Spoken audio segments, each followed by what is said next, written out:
Wow. Whoa. Wow, what an opener. Tim Coleman there. Round of applause for Tim Coleman. Round of applause for Tim. That is just stunning. I watched that like a me. Anyway, listen. Like a babe in the wood. Sorry. It's 1 year anniversary, John. 1 year old we are. Now, normally this whole shebang is sponsored, of course, by wine. But this evening, as it's a special, it's sponsored by Champers. Hey! I've opened it now. Oh, he's opened it. Look, everybody, he's opened it himself with the cock. So just before we went on air, we had a little discussion, and we were just laughing about the fact that Scooter from the Muppet Show might have been a Holocaust denier. Yeah, I didn't think we were going to talk about that, but yeah. John, we have to go. And then I was laughing so much about the idea of Scooter trying to impart anti-Semitic. The joke was that he puts his head round the door and says, 1 minute, Mr. Litchfield. By the way, the Holocaust didn't happen. The Jews never died. Thank you, Scooter. And then the music starts, and then John Sinn's come. He goes, no, fuck the music. What? What did you say? Anyway, so that's the first thing that happened as we went off, and then suddenly I was laughing too much, and then I just got brought beautifully down by the most stunning fucking graphics ever. No, oh my God. Jesus H. Corbett. So, Jonathan Rain, happy 1 year anniversary. Happy 1 year anniversary to you. I'm going to pour some champagne. And while Paul pours that, I'll just drop in something for everybody at home, because after all, why don't we all drink some very sexy wine?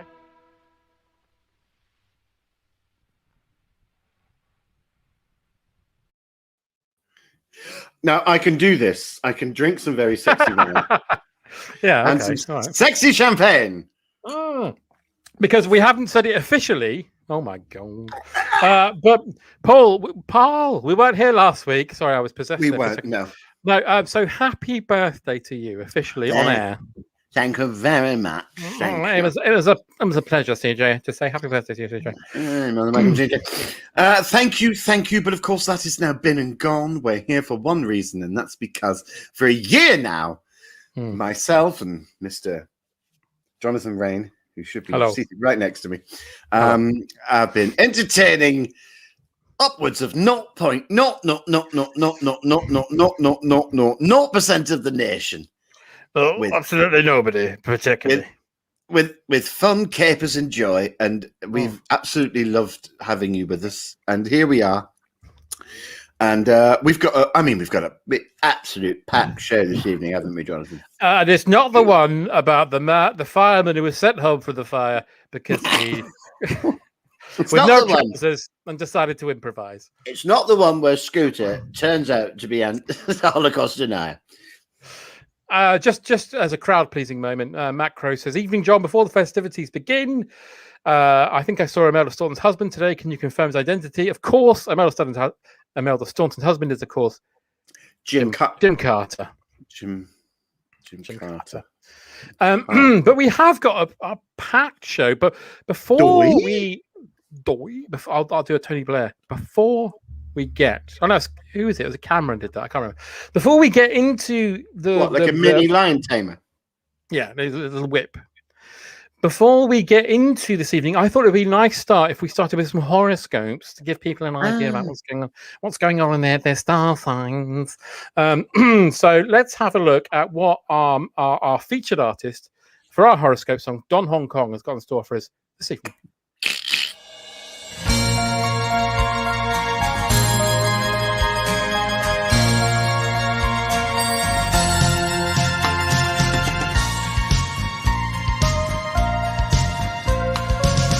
Live, and flirt and conquer, then withdraw.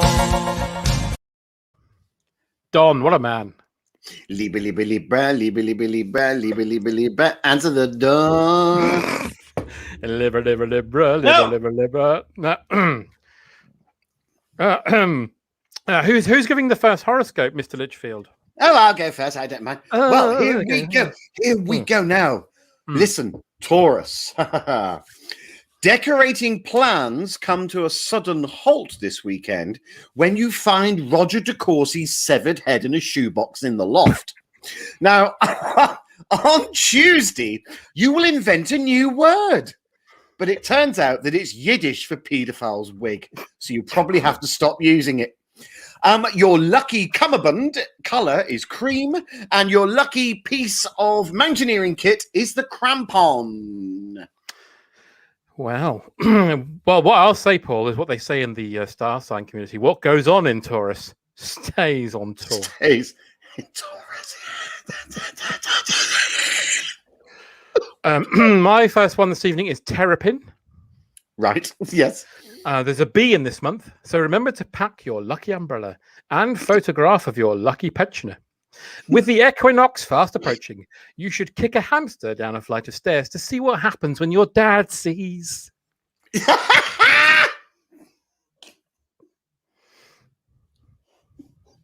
To see what happens when your dad sees. He might see.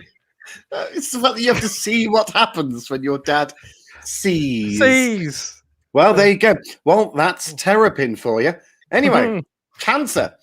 A drunken purchase on eBay will create family tensions next week when you take delivery of a full-size granite replica of Angela Lansbury holding cum. Travel plans are somewhat hampered when your partner does a guff in a tent that actually melts the pegs. Your lucky ex-naval vessel now permanently moored as a restaurant is HMS Valiant, and your lucky prison is Dartmoor. Clunk click. Well, lucky for Cancer. My one is for there's a curious stellium of planets activating your committed seventh house of urine infections. This one's for the lovers. A Del Boy will fall through your bar and smash your back doors in, but remember to get his number. So champagne and laughter do not mix. It's the bubbles. It's the bubbles. Now, Virgo, oh, Virgo, dear Virgo, it's time to lose a little bit of that lockdown weight, Virgo. Yesterday, you pricked your finger and gravy came out.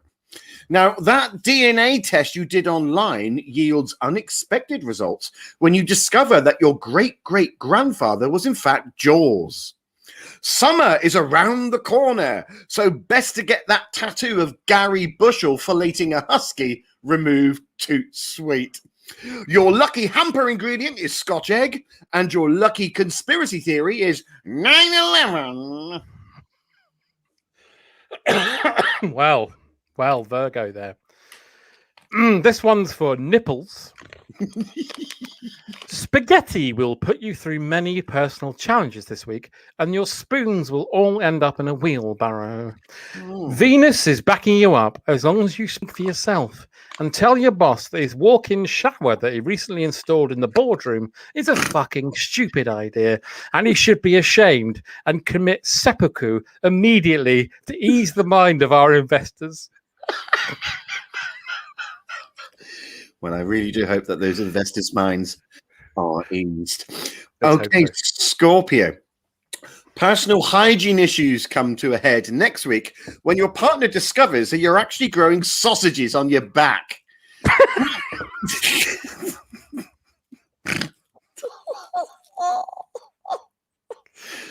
That genie's lamp that you stole from the museum is fucking faulty and will only give you 3 washes. This, however, will tackle the chipolata issue on your back. Your lucky B&B complaint in a visitor's book is pubing kettle, and your lucky Dungeons and Dragons death is fucked by troll. So, enjoy.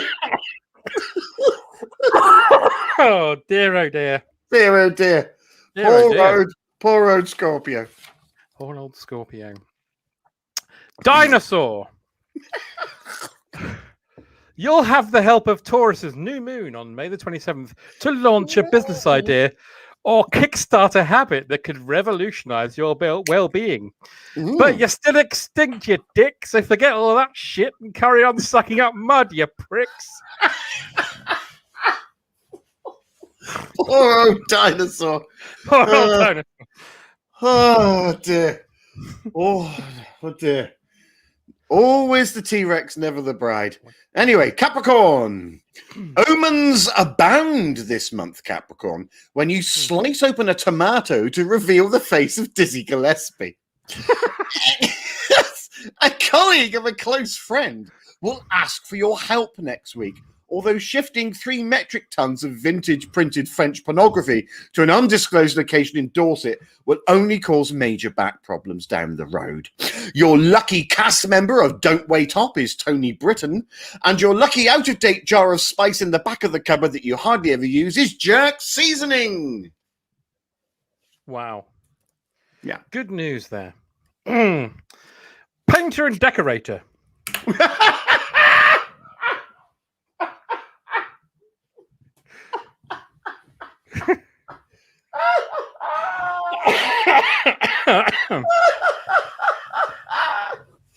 Painter and decorator. Yes.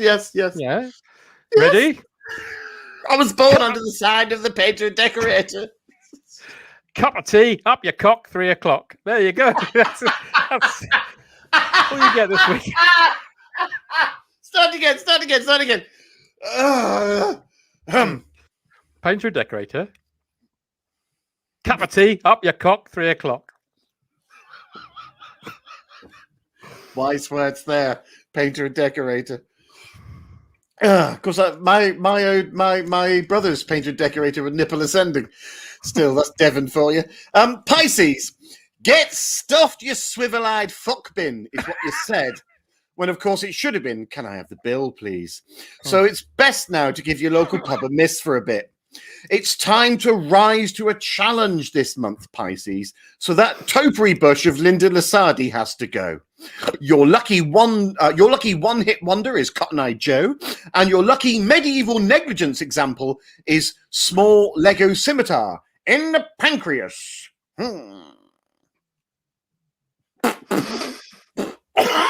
Excuse me. Oh, John, have you got a touch of the Rona? I've since I had mid jab, I got a bit of a cold and a cough. Yeah, you're feeling a bit chesty. Yes. Chance to be a fine thing, darling. Last one from me is for skeleton. Skeleton, yes. Skeleton. Yeah. Your home life receives a boost when Jupiter, your personal planet, moves into Pisces on May the 30th and remains here until July 28th. You may find that you are now pissing icicles, but this is perfectly normal, and just wait it out and bite down on a bit of wood. Your mother is a toilet, and your dad wanks on all fours.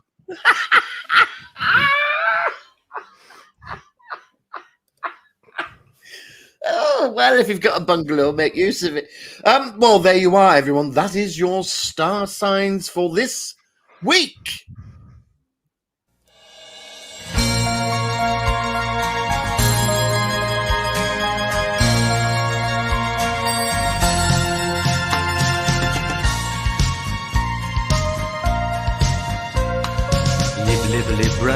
Live, bound, flirt and conquer, then withdraw.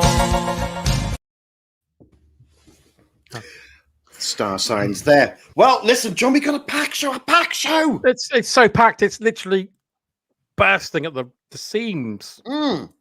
What should we do next? I mean, we've got some old favourites returning in slightly different forms, and of course, all your Quality Street favourites. Well, what we usually do now is we have a little chat and then we beckon down our friend from Cloud9. But I think because it's such a packed show, we'll have to beckon down our friend from Cloud9. Let's just do our best. Let's get him down. Let's try. Before tonight's first edition of Blankety Blank, we would like to issue an apology. During the introduction to Blankety Blank on Friday 23rd of April, a technical fault resulted in a scene from the 1981 David Cronenberg film Scanners being repeatedly shown on a number of occasions.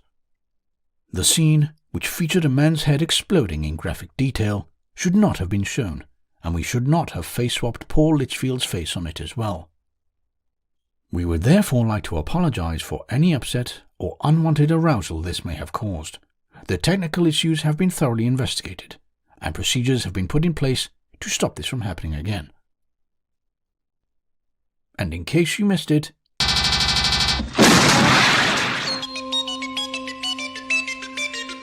Appearing tonight on Blankety blank, blankety blank, Nicholas Parsons, blankety blank, Beryl Reid, blankety blank, Eddie Waring, blankety blank, Shirley Ann Field, blankety blank, blankety blank, Roy Harden, blankety blank, blankety blank, Anna Dawson, blankety blank, blankety blank, blankety blank, and here's your host on blankety blank, Terry Wogan. blankety blank.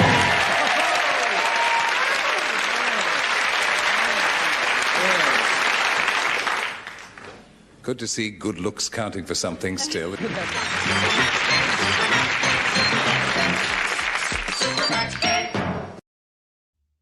Avast thee, mine hearties! 'Tis old T of the W coming at you like the proverbial Cleopatra from the place that you know, the place where everybody knows your nomenclature. That's right. It's open brackets, Cloud9, close brackets. Here for another game of Superman. Can you believe, John? It's been a year for you, awful earthlings, that we've been playing this. I can't, Terry. No. It's the wit that I appreciate when I talk to John. It's rapier. Well, listen, we're here for a game of the old super match. And Old Tel's tried to make it, over the last couple of months, he's tried to make it as easy as possible. So this time, we're going for Madonna songs. So just put that in your noggin and just think, like a virgin. As if any of you are. But listen, Old Tel can't hang around too long, John. Do you know he's having botany lessons from none other than old Charlie Darwin himself? Oh, yes. Now, listen, Old Tel is not what you would call green-fingered, unlike Miss Piggy. Oh, that's a filthy joke. That's a certificate 18 joke for a PG show.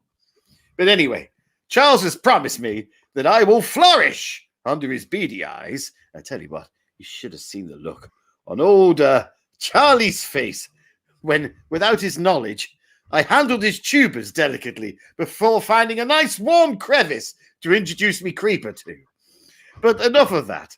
We're here for a game of the old super match. It's Madonna themed. I wish all of the JPs the best of luck. And my God, tonight of all nights, someone should be a winner.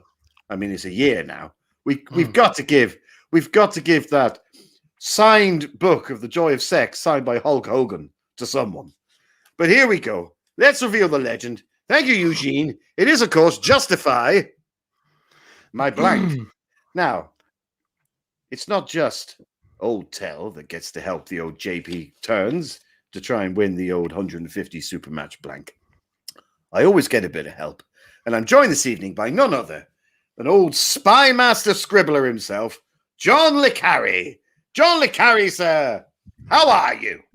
Hello, Terry. That's the voice you're going for, is it? For John Le Carre?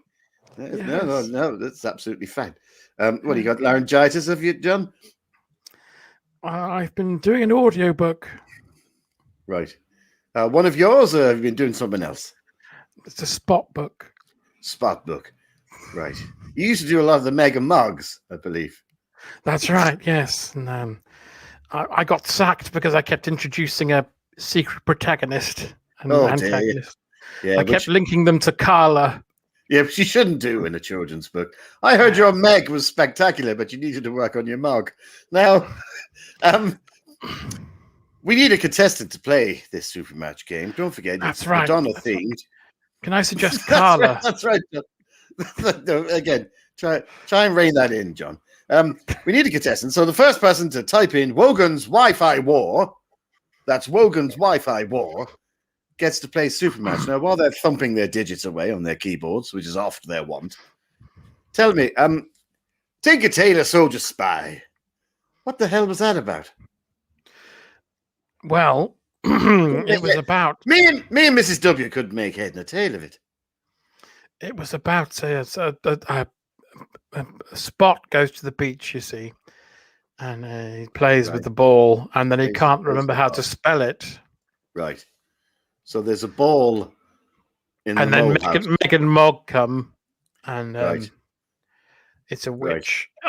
Terry, It's I a- believe somebody has said your magic words, and if it's fitting in itself that this person should be the person, because he's been involved since the beginning, I hear from Carla. He's been involved in Carla from day dot. And I tell you what, he's got a rather suspicious moustache at the moment. He promised to shave off, but he's keeping it on. Probably because he's on the run from Hungarians with their sharpened scimitars and their goulashes. But anyway, let's not dwell on that. Fantastic Mr. Ox, welcome to Supermatch. It is, of course, Madonna-themed. You've seen the legend from Eugene.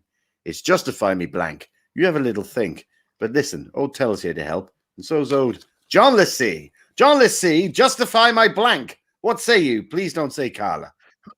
Justify my secret spy network. Just justify my secret spy network.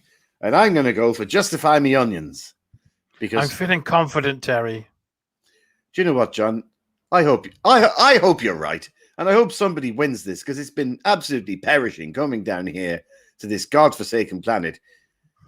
Weekly, 2 weekly and monthly, dragging myself through this debacle for someone to finally get even a 50 blank on the old super match. Now, fantastic Mr. Rocks, do you have an answer? I hope you do. Justify my James K. Polka. I tell you what, it's got just as good a chance as winning as anything we've ever seen on this tawdry show. So here we go. For 50 blanks, it was, of course, Justify my pub. Justify me pub. No, you didn't quite get there, but I tell you what, 100 blanks, you could win something now. Are you ready? For 100 blanks, the second most popular answer from the audience was, of course, Justify my garlic consumption. Which, of course, nobody can justify except the French, of course. Oh, dear. Touch of the old Rona there, John Lissee. Well, I am dead, Terry. Yeah, but you shouldn't be getting diseases up in open brackets, cloud 9, close brackets. Everyone goes around without a disease in the world. You can stick your D into any old bit, and you won't get any of the dick rot. Says me neighbor, Pope John the Randy. Anyway, listen, it's the most popular answer time. Mr. Ox, fantastic Mr. Ox. I hope you're going to get it. The most popular answer for 150 blanks is a little bit of blue tack over the text. Let me just unpick that.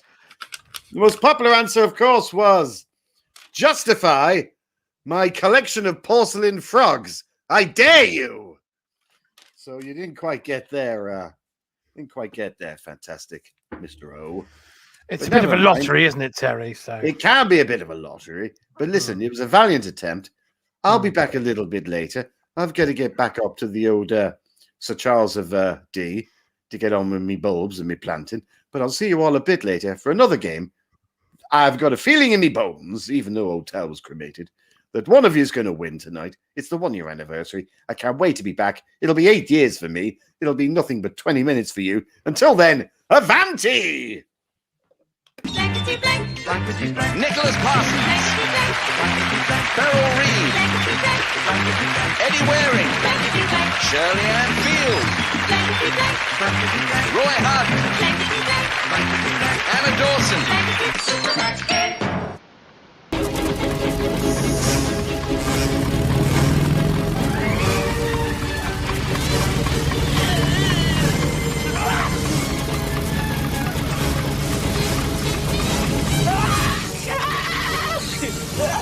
Wait with the batteries.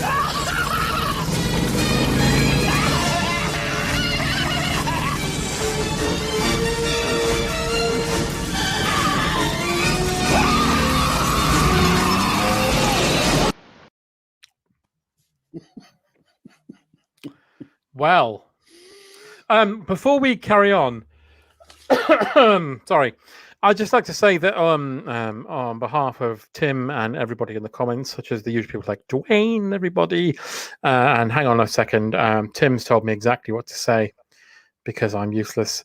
So Claire Monty, Dwayne Hickman, Stephen Allen, and Tim Coleman, they decided, because it's the year anniversary, they put together some short clips in way of a best of. And I promised I'd play them this evening. So here is part 1 of 3, which will disperse through the evening, of the best of what we've done in the last year. No,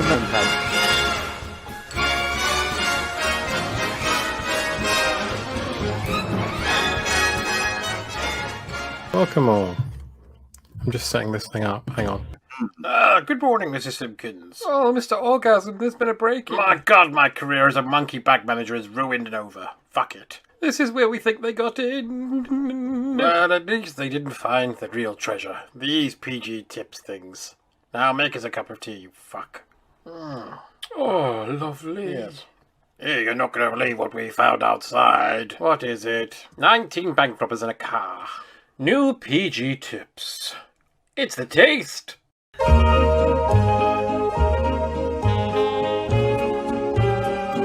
This one's called A Kind of Magic. Magician beat Halfords.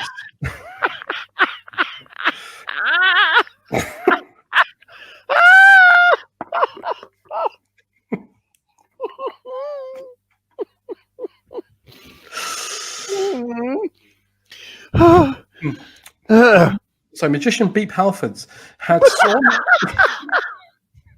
Beep, beep. as in beep beep. Yeah. Beep Halfords. Yeah.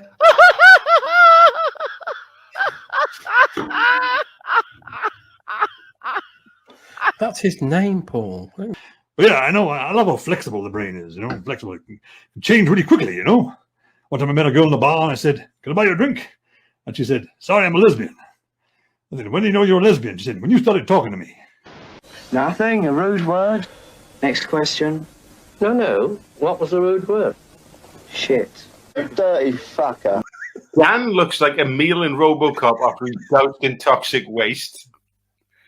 Okay, I'll just show it and we'll just see Okay. if we can find any common. It's Kermit the Frog. Box now. Magician Beep Halfords had sawn a woman in half before, but never his own mother, and never in the garage, and never with a Black & Decker workmate, and never after he'd murdered her, and never after she'd accused him of eating the last hot dog, especially never after hitting her with a hammer. His dog, Donny Osmond, told him to do it, and his dog? He wasn't a dog at all. He was 8 bank robbers in a car. Beep Halfords there. Who died today? Kneel before Zod! You just came out going, Oh, Jack the Ripper's been everywhere again.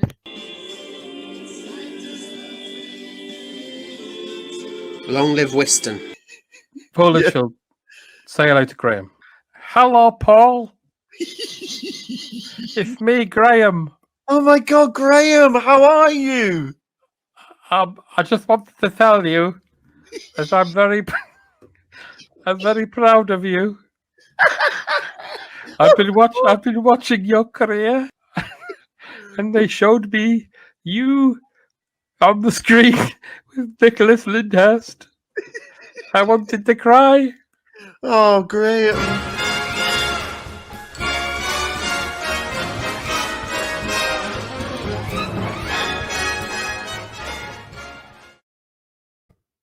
Wow, that was a wonderful, wonderful clip there from Auntie's Bloomers. Well, that was fucking dreadful. That was wonderful stuff. Wonderful stuff. Gosh, did we look different? Did we look different back then? We didn't look different at all. We looked Anyway. really different. I mean, you looked like that. Considerably different. Yeah, I did. But listen, pack show. Pack show. What we usually do at this point is we delve into the world of Roald Dahl. Mm. and offer you some.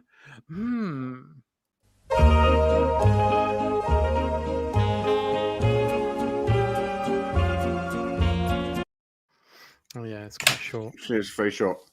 Okay, you go first, John. Now, for Okay. those who don't know, wrote some things. We've got them. We made them up. It doesn't matter. Go with it. First one's called Chips Away. Chips Away? What? Yeah. Sculptor Paul Testosterone was very happy. He'd spent all year making a wonderful, detailed granite sculpture of Kim Jong-un, who was coming round in 10 minutes to see it for himself. As Paul stepped back from his beautifully ornate and detailed work, some dust went up his nose, causing him to sneeze violently and accidentally hammer a huge penis and balls on the face of the despot. Luckily, Kim Jong-un saw the funny side and exterminated Paul by firing a Scud missile up his arsehole.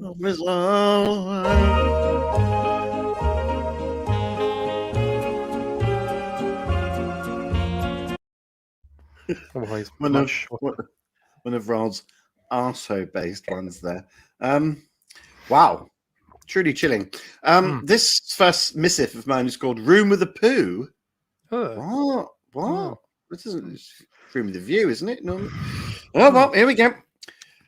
Semi-retired gay couple, Alonzo and Fergus Tenor Lady, have had enough of city life and decide to start afresh in the country.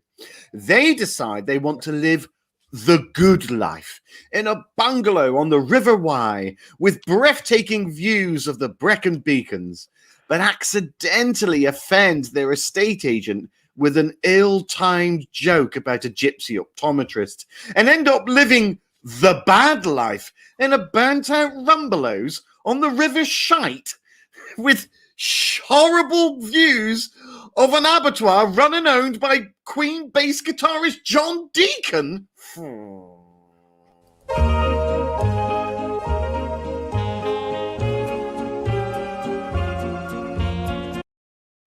I mean, that barely bears thinking. There, for the grace of God, go us all. Not now, girlfriend. This one's called Long Haul. Long Haul? Well, that long distance lorry driver Mornington snuff movie was exhausted. He'd been driving all night and had pulled into a lay-by for a thermos of tea and a nap. Just as he rested his head down, there was a as he rests his head down. There was a tap at the window, and as he drew back the curtains and looked out, he saw a frog who spoke to him. Hello, my name is Hoppy Jones, and I need your help. If you help me, you will be rewarded by the frog people and given our many riches. Frog people, yeah. Mornington, obviously, asked what he could do to help, and Hoppy informed him. All he needed to do was make love to his mouth for a sustained period, and the frog kingdom would be saved. So he duly obliged, and at the moment of climax, the sky turned a beautiful bright purple, and Hoppy was transported back to the kingdom of frogs in the outer reaches of our galaxy. Sadly, his boss did not believe this story, and he was fired for being caught fucking a frog on the M25.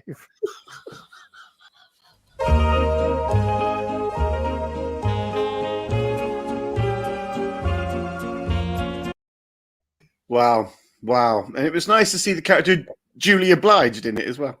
Can I just say, yeah. Don't go fucking no frog. Sorry, carry on. I couldn't if I tried. Woo! Everyone's fucking.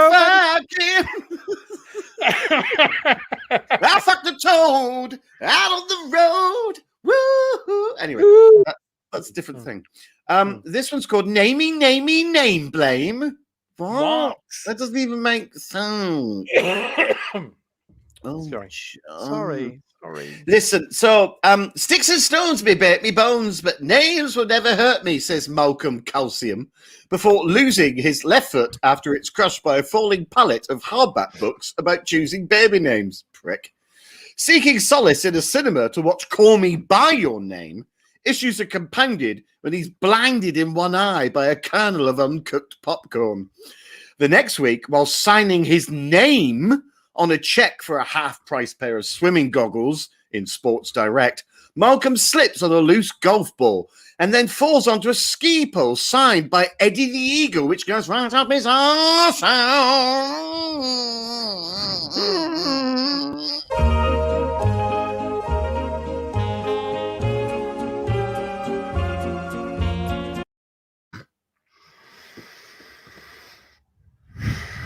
This next one's called Art Attack. Performance artist Trago Foreskin was excited. He was excited about his latest installation, a beautiful construct of steel, paint, and leather. He had a team coming to buy it who were deeply excited to purchase the piece and add it to their collection. The doorbell to his studio rang, and as he walked to open the door, the piece tragically collapsed and fell on top of him, killing him instantly. And the name of this installation? 27 bank robbers in a car!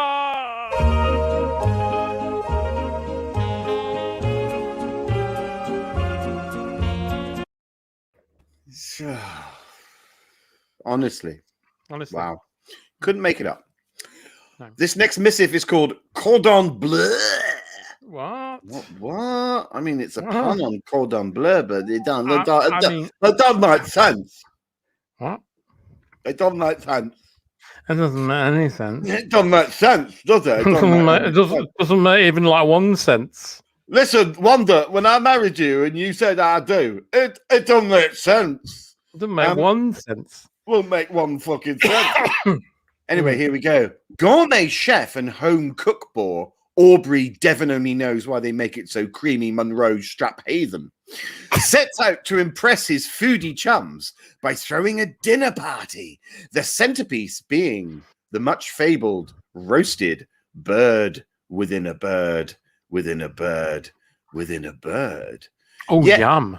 The very simple mistake of using imperial measurements instead of metric has disastrous results.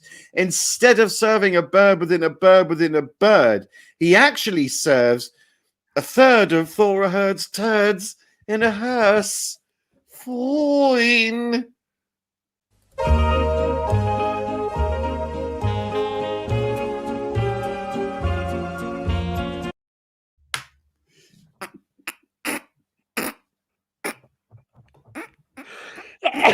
Oh dear, It's the horror that sticks with you. It's the horror that sticks with you.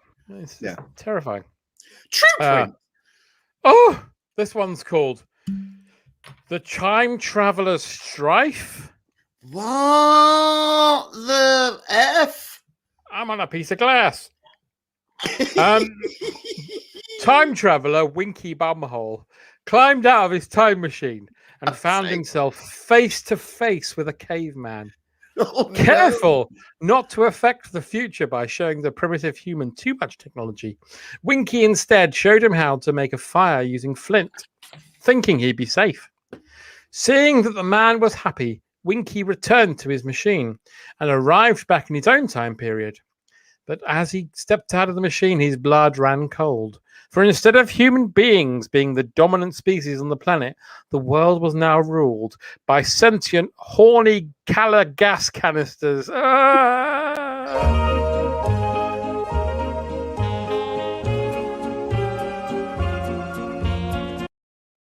Jesus. Mm-hmm. Fucking hell. Well, this one's extremely odd. This one, because most of the ones I find from Rold are written on just sort of standard A4, but this one was in an envelope. And it says, for the attention of John Rain, open on the 14th of May, 2021. Well, that's today. Why? That's today. What the hell? Right, I'm gonna open it. What? Fuck. Okay, here we go. I'm just gonna read it, John. This is for the attention of John Rain. Open on the 14th of May, 2021.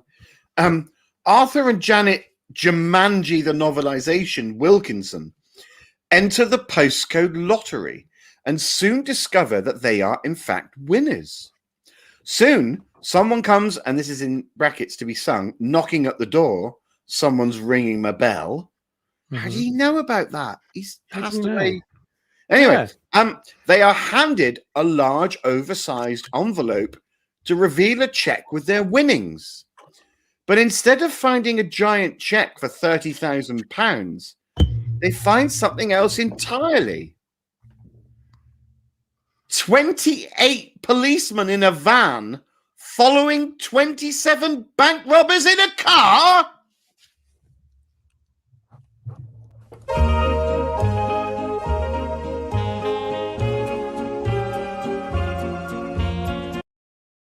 Fuck.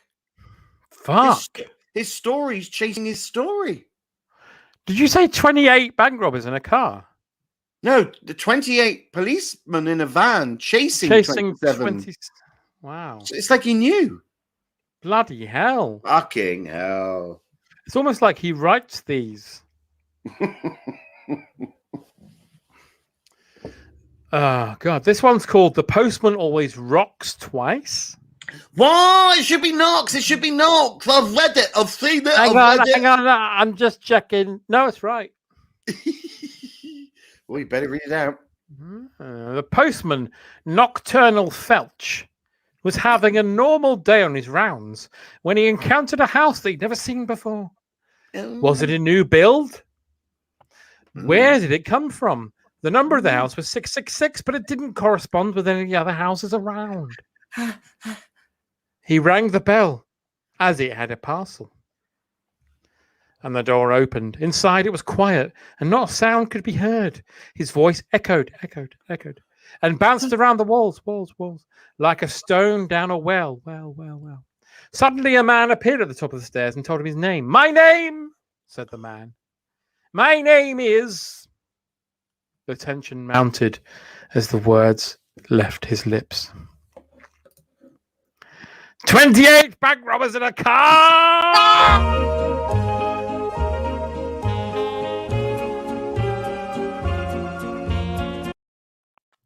My name is 28 bank robbers in a car. That's his name. Yeah. Well, to be honest, I I was almost expecting it. Yeah, go on. And they were all there. Like munchkins. Like that bit in Scrooged where it goes to Christmas Future up with his jacket and it's full of little Muppets going, "Oh!" The funny folk, yeah. Yeah. I was almost expecting that tale to end with an echoey arsos. Well, that's rolled for you. He suspends your disbelief. That's what he does. Anyway, this last one from me is called Triple X-Ray. Triple X-Ray? What? Here we go. Serial cheater and womanizer Trevor Butticus rah has been having affairs all of his married life. Working in airport security at Heathrow allows him to meet women from all over the world. Ha! She hasn't got a fucking clue, he boasts to his work colleague Ziggy. But little does Trevor know that he also does not have a clue also and. He finds out 1 week later when Ziggy is actually going off for a long weekend toad sexing in Lisbon. Ziggy, of course, like anyone else in the airport, has to walk through the security X-ray scanner. But suddenly the alarm sounds, and Trevor is horrified when he looks at the screen to see his wife's wedding ring up Ziggy's arm.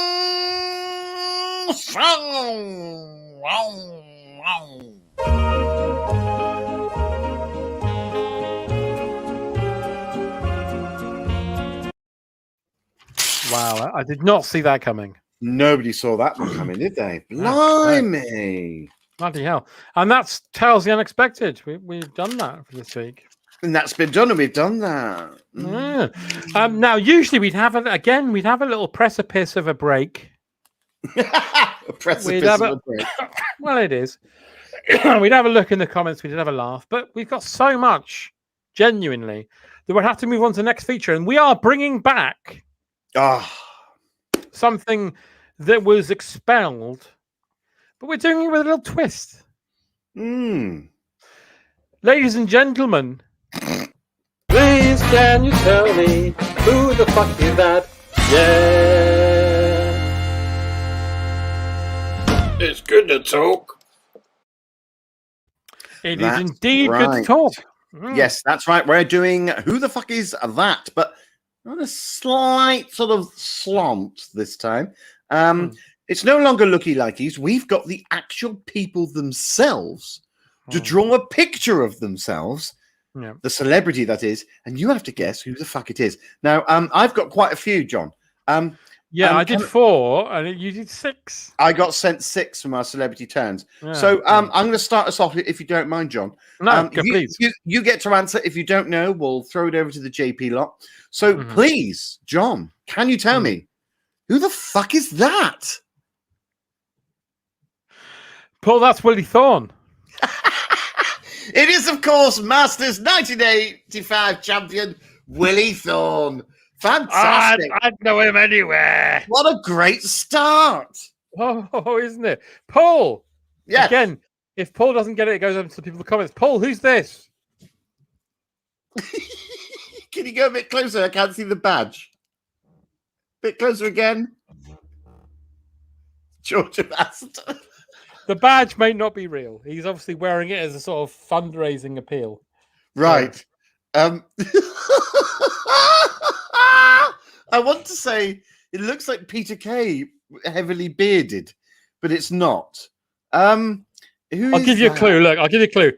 Yeah. Everybody, you made it to put the blame on me. Everybody, you made it to put the blame on me. The comments have got it already, by the way. Well, then I'm.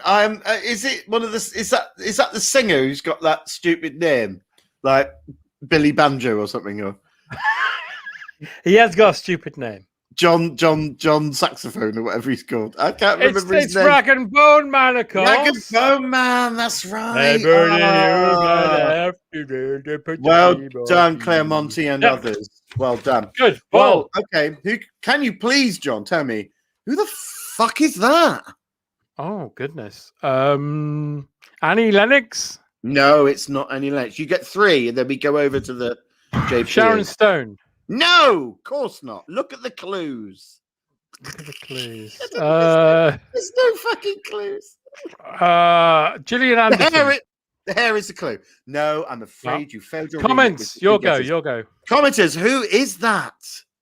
Is it Grace Jones? No, it's not Grace Jones because it would have been more heavily inked. Is it Claire? Is it? Oh, hang on. Is it Claire Grogan? It's not Claire Grogan. No. Gillian it's Anderson. Not Gillian Anderson. No. Judy and Clary. It's not Judy and Clary. That's a lovely guess. Bridget Nielsen. It is Ben Thompson. It is Bridget Nielsen. Ben Thomas. Just so you know. Yeah, of course he'd get it. Right, Paul. Yes. Same rules apply. Yes. Who the fuck's this?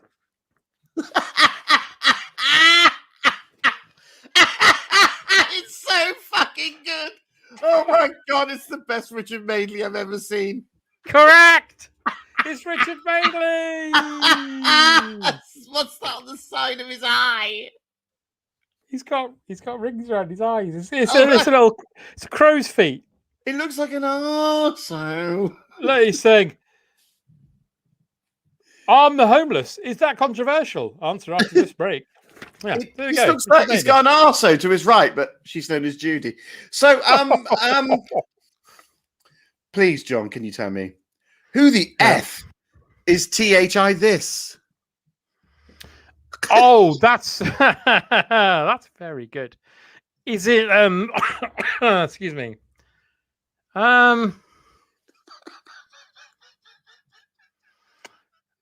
can't remember his name. You got 3 guesses? God. No, it's not God. That's your first guess, gone. I've forgotten his name. I think I know who he is, but I've forgotten his name. Yeah, I think you do. Yeah. Ooh. Oh God. No, I'm going to have to say I give. No, you got 3 guesses, but I'll tell you what, because I think you do know who it is. It's on tip of your tongue. I'll give you his initials. Yeah. That'll help you. It's LL. I'll love it. Fuck me! It is, of course, country and western style and former man married to Julie Roberts. It's I'll love it. Nicely done, sir. Okay, I'll give you another one because I've got a few more. Yeah, you've got a few more. Ready? Okay. Yeah, please. I've only got 2 left. Yeah, I've got 2 more after this. So please, can you tell me, John, who the fuck is this? That is Christine Hamilton. It's not Christine Hamilton. That's one of your guesses. Oh, okay. Former royal correspondent Jenny Bond. It's not former or current correspondent Jenny Bond. Last guess, I will say Mary Berry. It's not Mary Berry. Over to the JPers. Alistair says Pam Ayres. It's not Pam Ayres, of course. It's not Pam Ayres. Theresa May. It's not Theresa May. Patricia Routledge. Someone said. Irene Handel's a good guess. But it's not Irene Handel. Rusty Lee. Not Rusty Lee. Patricia Routledge. It's not Routledge. Imelda Staunton. Someone said. It's not Imelda Staunton or the Queen. Sandy Toksvig. Not Sandy Toksvig. It's not Sandy Toksvig. The Queen. Someone says it's not the Queen. No. Margaret Thatcher. I think we'll have to say we give up because no one's going to get it. It looks like no one's going to get this one. It is, of course, and when you look closer, you will know exactly who it is. It is, of course, the matriarch of the Ewing family, Barbara Bel Geddes, who, of course, played the ruler of the Ewings in Dallas. Barbara Bel Geddes there. Never mind. Do you want to do another one because you've still got more? Or yeah, I'll do one. I'll do another one for you. Please, can you tell me who the fuck is that? Is it Malcolm Hardy? It's not Malcolm Hardy. Okay. It's not Tom Watson, is it? It's not Tom Watson. Listen, you might want to think about changing sex. Oh, is it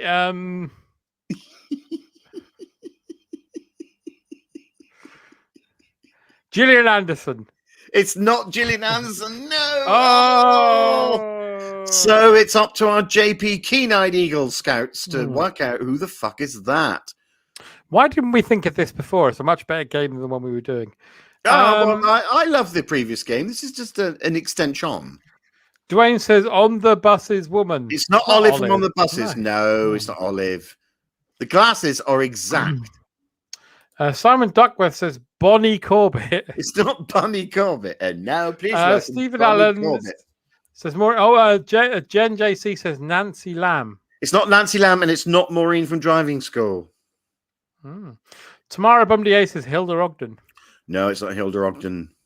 I think we've had the maximum guesses from the public too. I've stumped you again. It is, of course, Zelda Rubinstein. Who's that, you say? It's Tangina, of course, from Poltergeist. This house is cleansed. It is Tangina from Poltergeist. Never mind Paul there. Litchfield and everyone in the comments, who the fuck is this? Oh, my God. Who is it? Who's that? It's horrible. Who is it though? It's oh God. You've got 3 guesses. I know. I do know his name. Is it John Judkin? No. It's not John Judkin. Christ. It's so upsetting. All right, well, I'm going to waste all my other guesses. Is it John Judkin? No. All right. Is it? I was going to reverse the names, but it's the same. Is it John Judkin? No. Everybody in the comments is saying Terry Nutkins. No, it's not. It's not Terry Nutkins. Not Terry Nutkins. It's not John Judkin. It looks like John Judkin. It's not Roald Dahl. It looks like John Judkin. I'll give the comments one more guess for a different name, and then I'll reveal who it is because we're on a tight budget this evening. It's not Roald Dahl after a vigorous truck. Shall I tell you who it is? No. It's Elmo from Brushstrokes.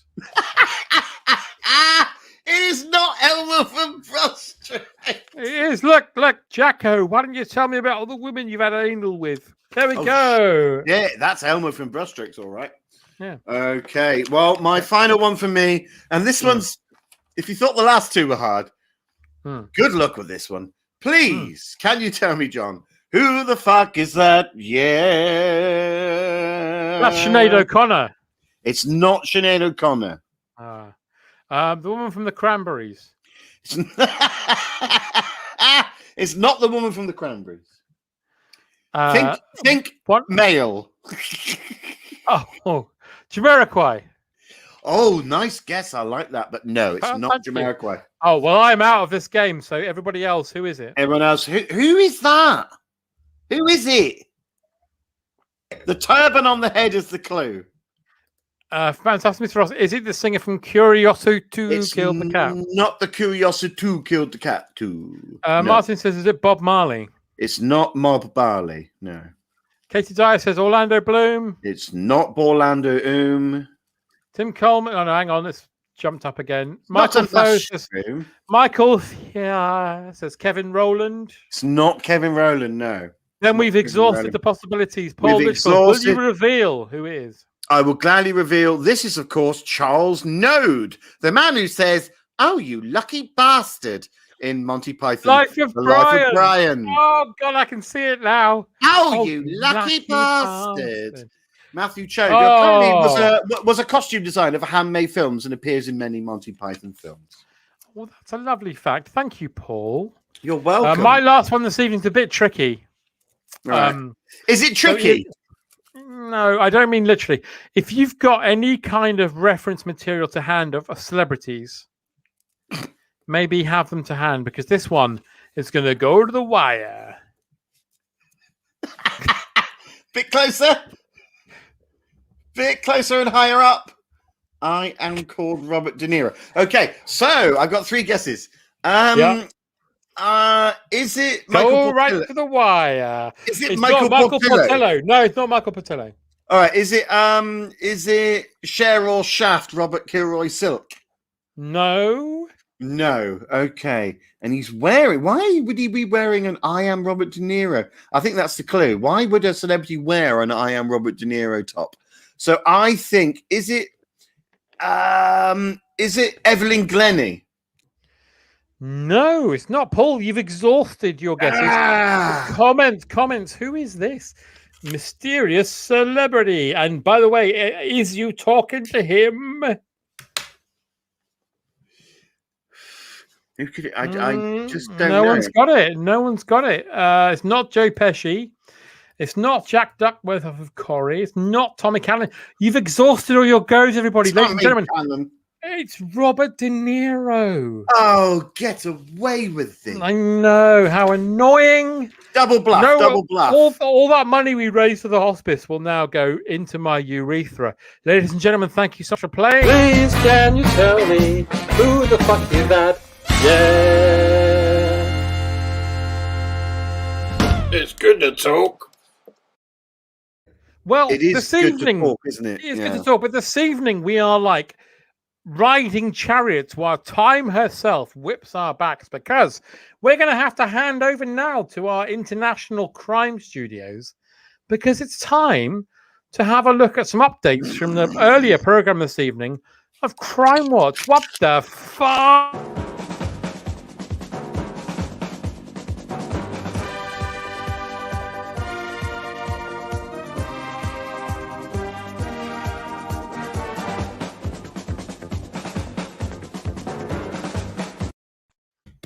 Good evening and welcome to Crime Watch UK. I'm DCI Litchard, and joining me over here is DCI Rain. Good evening. DCI Rain, perhaps you'd like to kick us off. I'd love to. Earlier on to our update from this evening, police in Surrey are still asking for the public's help to find this man who is wanted for questioning in regards to a series of tortoise robberies. If you've seen him, he's wearing a distinctive T-shirt. So if you have seen that man, please do get in touch, and we'd love to hear from you because he is a wanted criminal. Thank you, DCI Paul. You're more than welcome. Thank you very much. And I've also heard, yes, he's an absolute rotter. An absolute rotter. Now, police in West Lothian in Scotland, apparently, urgently need your help with any information that leads to the capture of Andrea Bin, last seen here, photographed at a Merkin convention in Arbroath. Her image does fit the description of a woman who actually did a poo in a cup and threw it at Princess Anne, causing her to fall off her horse whilst riding in Balmoral. Now, Andrea should be very easy to spot in a crowd because she's got a very distinctive thick ear and she's got 5 fucking eyes. So any information leading to her arrest would be greatly appreciated. Thank you very much, DC Rain.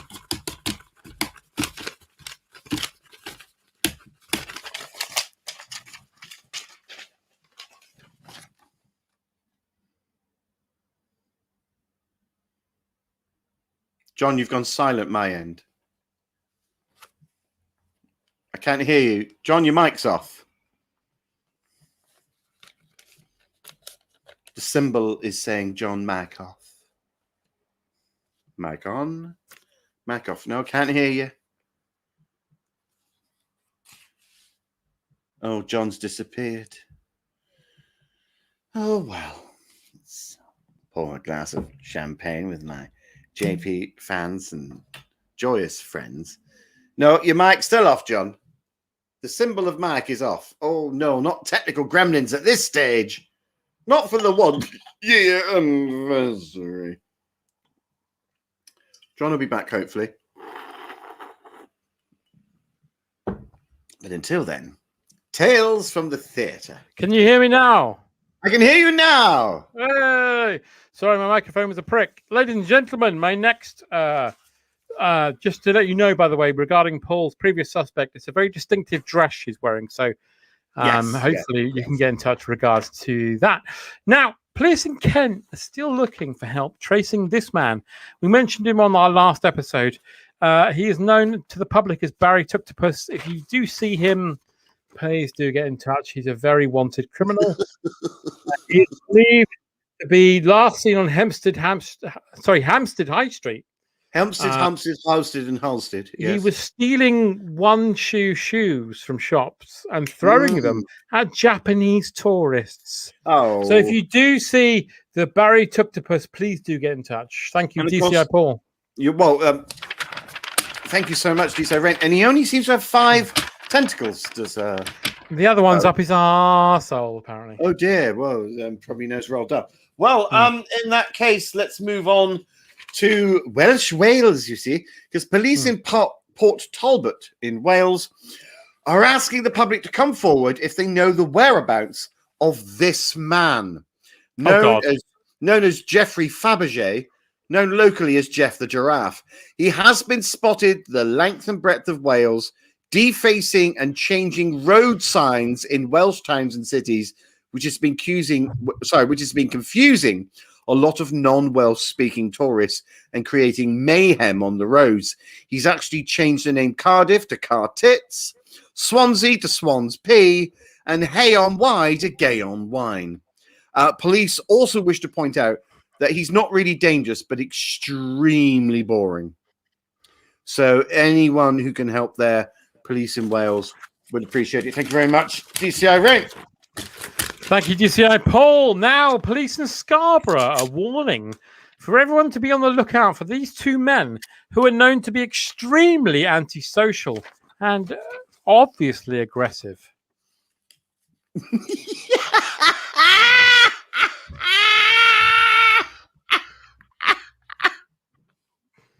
Now, if you see either of them, the police are saying that you should keep away from them, but also report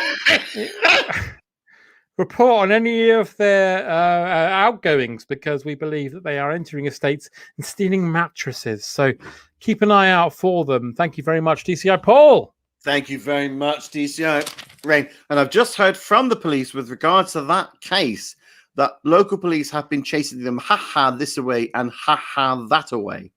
Excellent. but to no effect. So, on to my third case now, a very important case, actually, because Norfolk police are appealing for help from the public with any information that leads to the capture of Extinction Rebellion campaigner Kiki Fox, pictured here, for causing environmental disruption and emotional distress to the population of Lowestoft and Great Yarmouth when she put a pair of tits and a shark in the sky. I mean, let's step away from our police duties for a moment and just think about why they've done that. I mean, why put a pair of tits and a shark in a sky? Why have they done that? Yeah, well, listen, a local Norfolk spokesman said the last thing that anyone was expecting to see was a giant pair of tits and a shark in the sky. I mean, maybe a cloud, yeah. I mean, maybe a dog that looked like a cloud, but not an actual shark and an inadequate pair of tits in the sky. Now, Kiki was last seen in the Cromer area, and police have led us to believe that she might be planning next to put a giant samosa in the sea. So, any information there? Thank you very much. Over to DCI Rain. I mean, DCI Paul, before we hand over for my last item, we have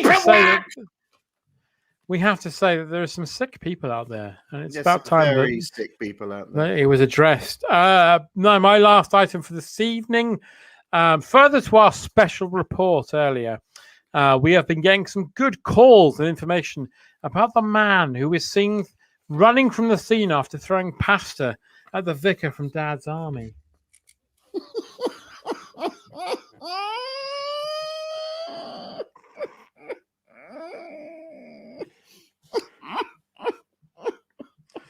Now, he's wearing a T-shirt that says Dale Winton R.I.P. Now, we don't know if that is Dale Winton or if it's someone pretending to be Dale Winton with plastic surgery.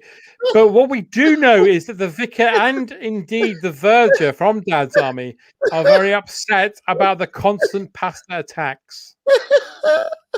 So if you know the vicar from Dad's army, you know that he's very upset about this.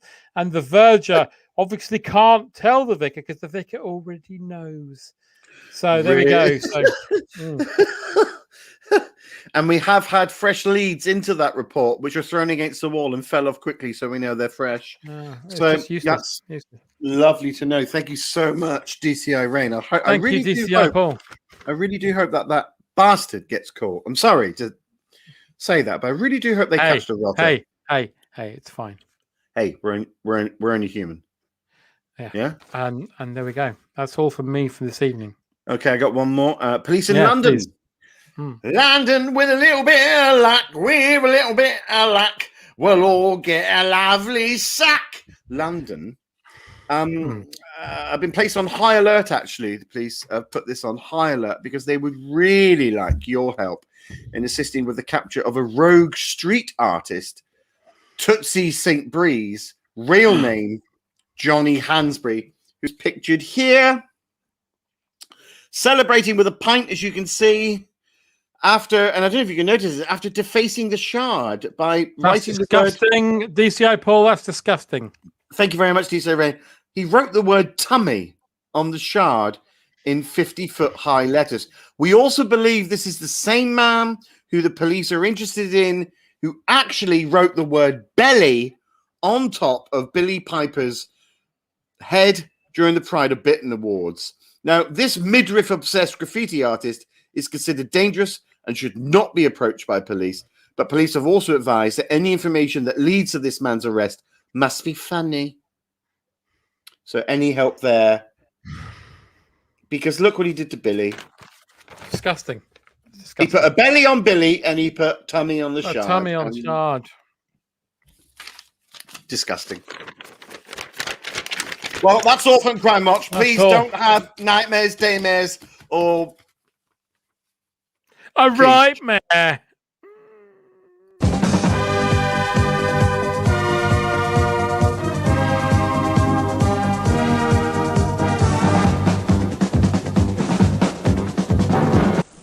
Don't you just love being in control?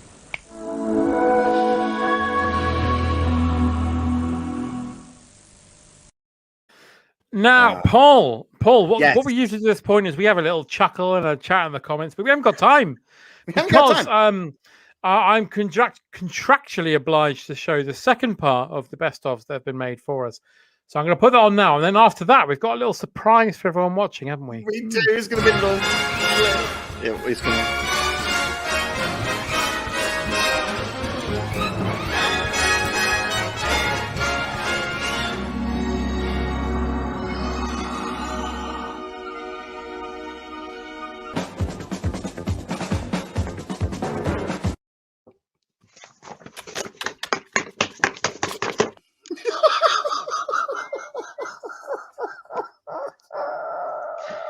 As I say, any evidence that you could give us at the moment would be welcome. As I say, we're totally in the dark as to who this man might be. Police in Cumbria have released an artist's sketch of Lord Oswald Goddington, known to the locals as the Sellafield Streaker. I heard Jeffrey died from a rainbow. Put me in. I want to read for that. I got the chops. Zippy, God, what? No, don't do that. To your friend, Hippo. Come on. Hippo. I'm new. I haven't learned everyone's names yet. Fucking hell. Hang on. Let's not get too hasty here, Mr. McAllister. Dr. McAllister, if you don't mind. Dr. McAllister.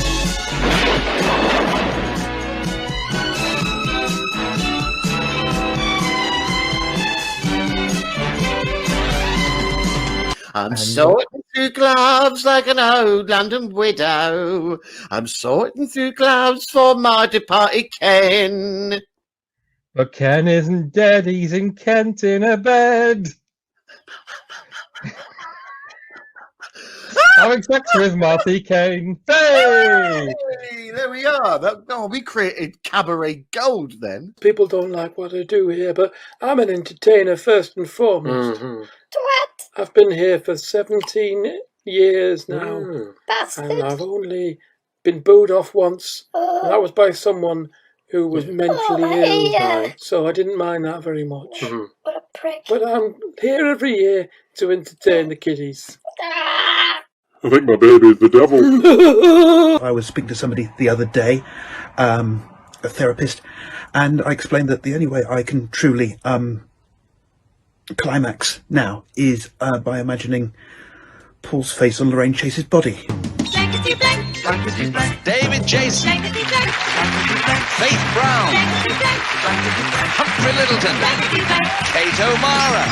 Blankety blank. Blankety blank. Johnny Moore. Blankety blank. Blankety blank. Lorraine Chase. Blankety blank. Thank you very much. Give every man Jack in this audience a tot of rum. Oh my God! I was Terry Wogan there, and that's fact. Was I also all the people because I saw Lorraine Chase and I felt physically ill? It's gypsies, tramps, and more gypsies. More gypsies. Oh my God! Tramps and more gypsies. Can I tell you something funny? What's that, John? Get the hell away!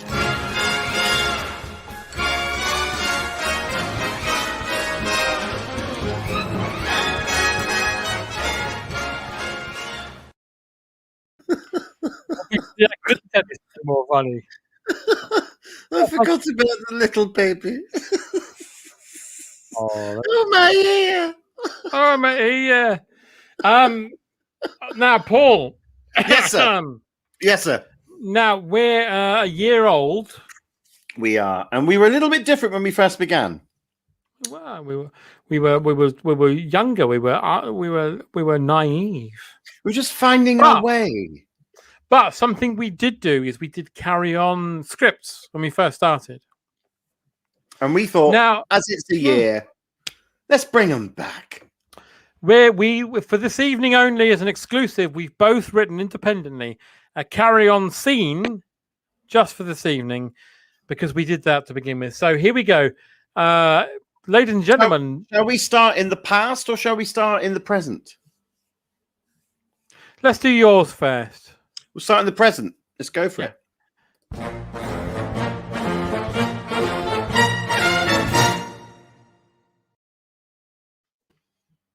Now, Well, Paul, tell us about your scene you've written, please. Okay, so here we are. This is a very, very current Carry On, if they were still around, and it's called Carry On COVID, or Feeling a Bit Chesty Tonight, or I Picked Up a Virus in the Navy, Nicer. or Just Two Little Pricks. And there's only 3 characters in this particular scene. There is myself, who were playing Sid James. There's Mr. John Rain, who are playing Joan Sims. And there's also, of course, Peter Butterworth, who will also be playing. And so here we go. It's Carry On COVID. Very, very, very telling. And let's start. Are you ready, John? I'm very ready. Okay, here we go. It's interior living room day. Mr. and Miss Sydney Grabber are in day 69 of lockdown. Nice. Mrs. Grabber, Joan Sims, is doing the ironing. Her husband, Sid James, is looking out of the window of his flat with a pair of binoculars. Will you stop eyeing up the old estate? People would think you're a peeping Tom. I'm just keeping abreast of things. I see number 34's got a man again. I beg your pardon. Garden gnomes. God blimey, she's got a lovely pair. And they're lacquered.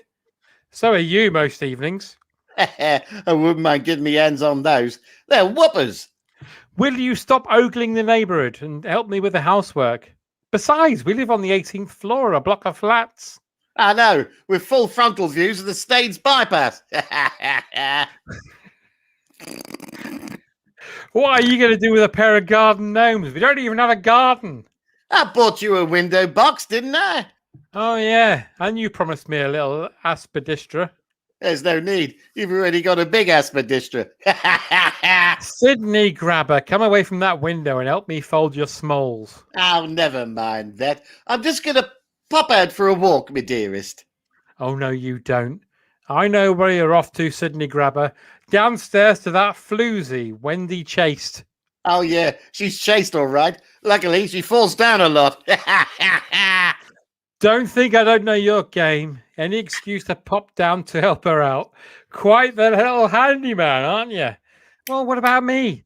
This place is falling apart. There's 100 jobs that need doing. When are you going to tighten that stopcock? Well, the doctor gives me the all clear. And that bathroom mirror still cracked. Yeah, only because you looked at it. What she sees in you, I'll never know. Well, she hasn't seen all of me yet. I mean, I could read women like a book. Oh, yeah? What's your method? Braille. Anyway, you promised me you were going to go online and order me a dress. Oh, yeah? What was the website? Rent a tent. You ain't going out. It's a lockdown. There's something nasty in the air. Well, open the bathroom window then. Listen, love, I won't be gone long. I'm just going to be neighbourly, and I'm going to slip downstairs and see if she needs anything. I bet you are, you randy old goat. Now, come on, wait a minute. I'll have you know that Wendy's been feeling very ill. You know, she's not feeling herself lately. So you thought you'd have a go, eh? Well, listen, love. I'm not a medical man, but she's definitely got a couple of swellings that might need some attention. Tits. You can't just go out and mix with people. We have to stay indoors. It's hands, face, and space. Mr. Simper from number 14 says that one of the new symptoms is a complete lack of taste. Oh, lack of taste, is it? You should cook him your shepherd's pie, then. There is a knock at the door. Sydney answers. Standing in the hall is their landlord, Mr. Spender, played by Peter Butterworth. So that's me. Oh, Mr. Spender. What a wonderful surprise, don't you know? Sydney and I were just about to have afternoon tea. Would you care to join us? You can pack that in. I know why he's here. Here, let me guess. The rent's going up again, is it? Oh, no. Just the service charges. I knew it. Come on, then. What's the damage? Well, there's a service charge for the... Service charge for the lift, you see. Yeah, come on then, how much? Oh, £1. And of course, the railings need a new coat of paint. Oh, really? And how much is that going to cost? £1. Per floor. Per floor? Where do you think we bloody live? The Ritz? Oh, it's not my fault. You see, I got overheads. I'll add it to the rent book and collect the money next week. I'll have a bunch of fives waiting for you, don't you worry. Well, I can't hang around. So many tenants to swindle. See. Poor old Mrs. Twindle's got a U-bend blocked again. Plus her grandson's teaching me online poker. Well, you'll kill two birds with one stone then, won't you? How do you mean? A royal flush! Hey! There we go. That's Paul Litchfield's Carry On COVID. Hey! COVID there. Beautiful. It's almost like Pinter, isn't it? Almost. It is. Now, back in time. We're going back in time. I wrote one about the Arthurian legend to find the Holy Grail. Now, in this particular production, Paul's doing a lot of heavy work, but he likes that. So Paul's going to play King Arthur. Right. I'm going to play Sir Lancelot. The King Arthur's Sid. Sir Lancelot's Jim Dale, so I'll be Jim. Mm-hmm. Tristan's Charles Autry, which is Paul as well. Yeah. And Percival is Harry H. Corbett, which is Paul as well. Well, hang on. Can't you be Charles Autry and I'll be... All right. Harry I'll be Tristan. Yeah. All right.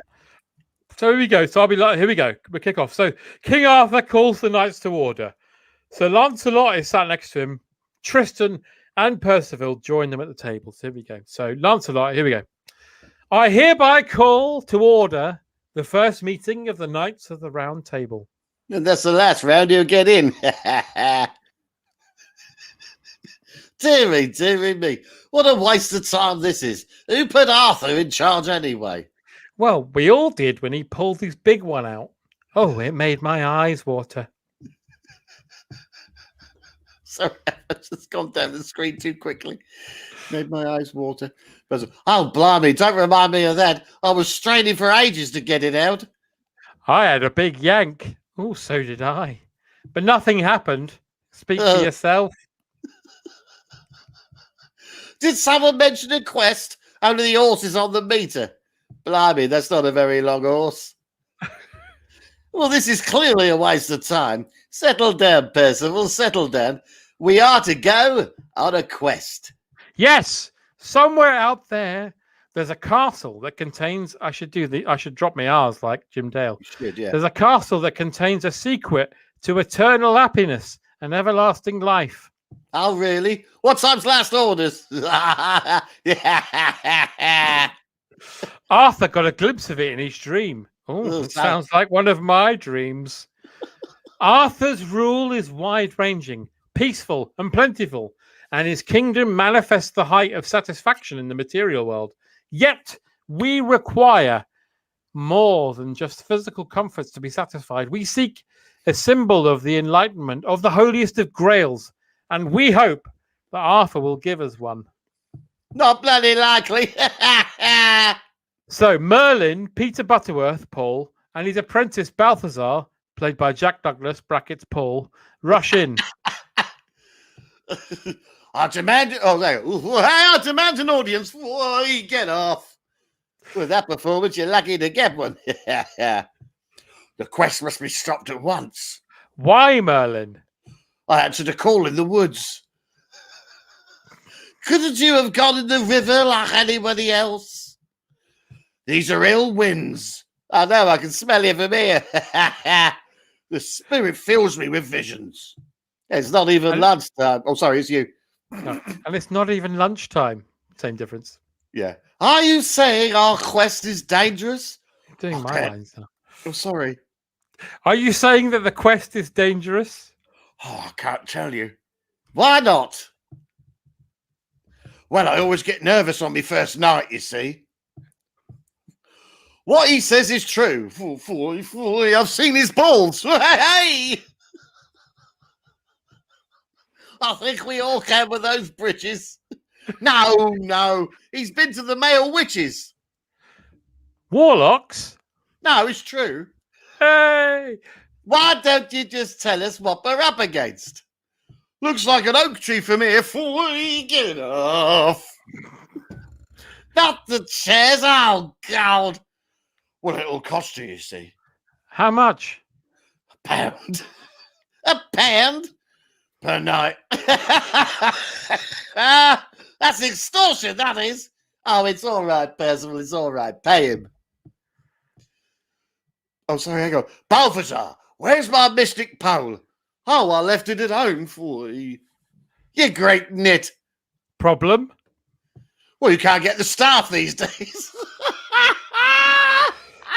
Arthur hands over a big bag of coin. Now, tell us what evil awaits. Oh, I will, but first I need to ask, how do you get rid of boils on your feet when you walk so much? That's a lot. There we go. There you are, ladies and Nearly gentlemen. a year after we did the last one, we've done more carry-ons, so shut your faces.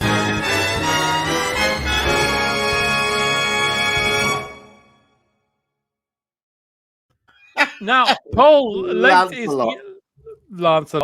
the hour.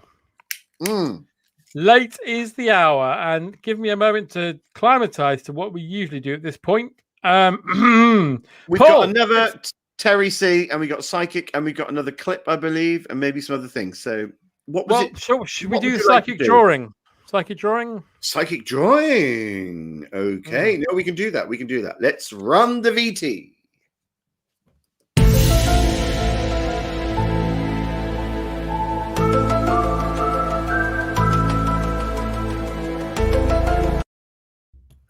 So here we are. And I think now, because we've been a year in, that maybe our psychic, I want to say zones or brains or whatever it is, I think we're in sync.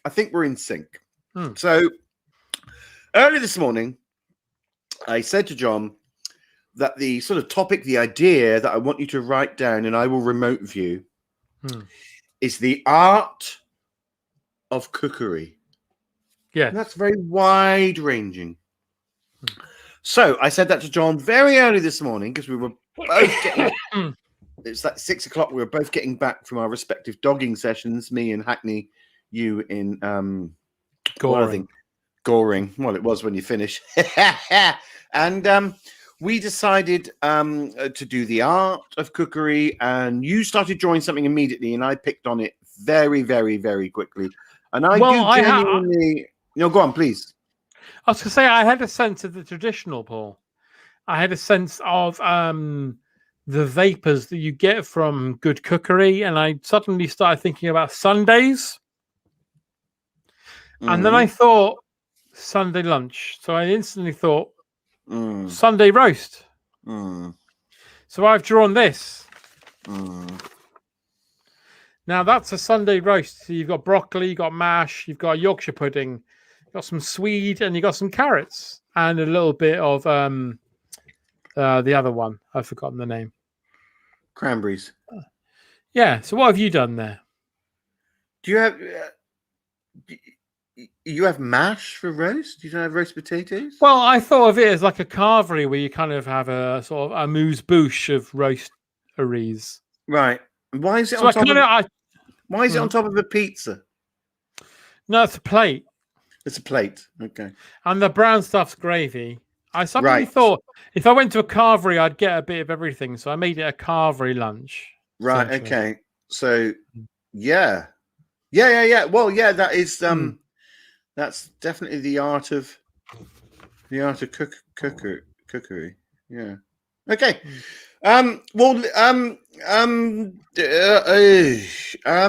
you've done, I presume you've done some sort of like afternoon roast or something, like a two-bird roast or something. Some sort of errant lasagna or something, or some sort of no, I haven't. No, I have not. Okay.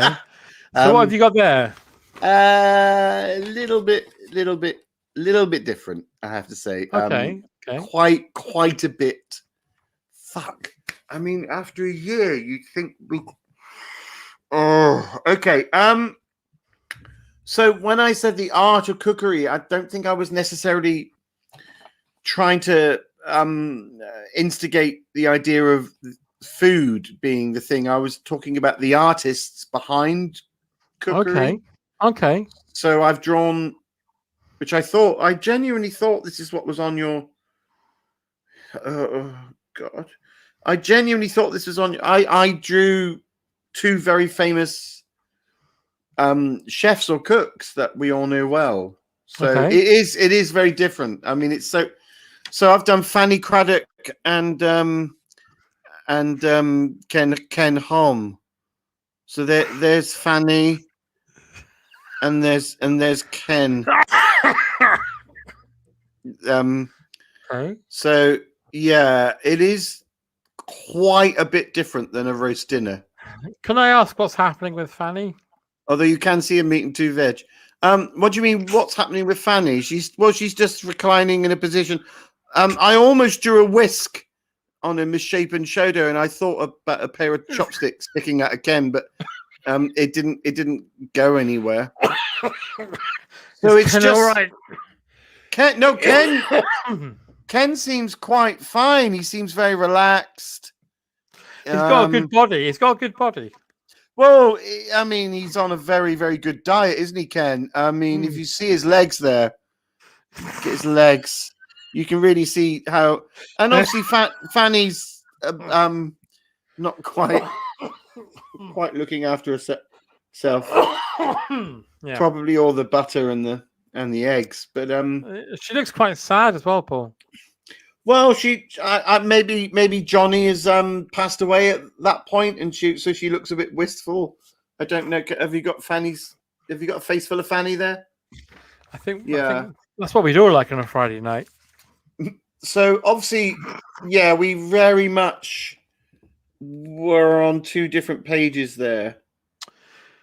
Well, you say that, but the chances of Ken being around at Fanny's means that Johnny's there, and there might be a roast. So maybe there's some sort of psychic connection and roast. Some sort of spit roast. Oh, you lucky bastard. Yeah, okay. Well, yeah. Well, it's a real shame. It's a real shame. I'd say 8.5 out of 10 again. Really. 8.5 out of 10. Yeah, we're very close, but we're never that perfect.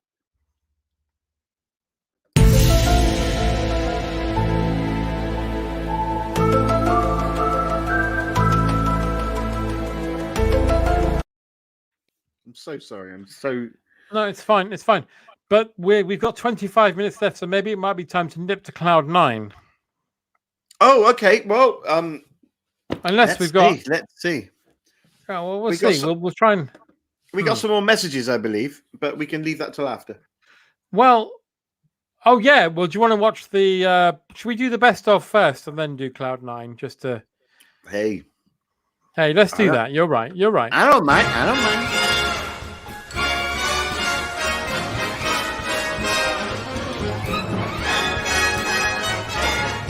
What happened on this day? What happened on this day? On this day in 1919, American author J.D. Salinger, whose famous novel Roadhouse was adapted into the film Dutch Cocks Volume 3, was born. Pedals? You got any? Yes. Can I have some? Yes. Oh my God, I've got a rash where I may. Oh, look at that. Jesus Christ. You're allergic to your own hair. Yeah. Oh, please. Try and get this off. I didn't use an actual pen. Yeah. That'd be funny. Grab the pen, permanent marker. Fucking hell. That's amazing. Decoded the poison sac of a Klingon bone worm and fed the DNA sequence into all the replicators on the ship. Now, every meal or drink was laced with a very tiny dose of the poison. Breakfast, lunch, and dinner, they had it. It wasn't noticed at first, of course, but a few days later, Mr. Riker shat himself on an away mission. Drew, Sooty and Sweep engaged in tantric sex.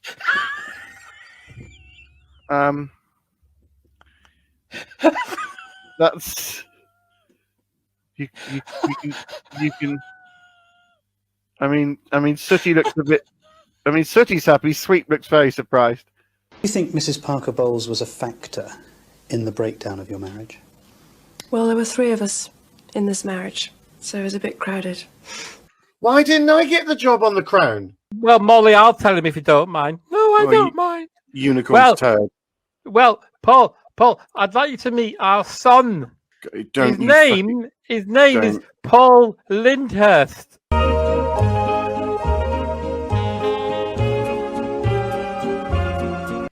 According to an old theatrical superstition, you must never mention the Scottish play inside a theatre unless you are performing Shakespeare's well-known tragedy.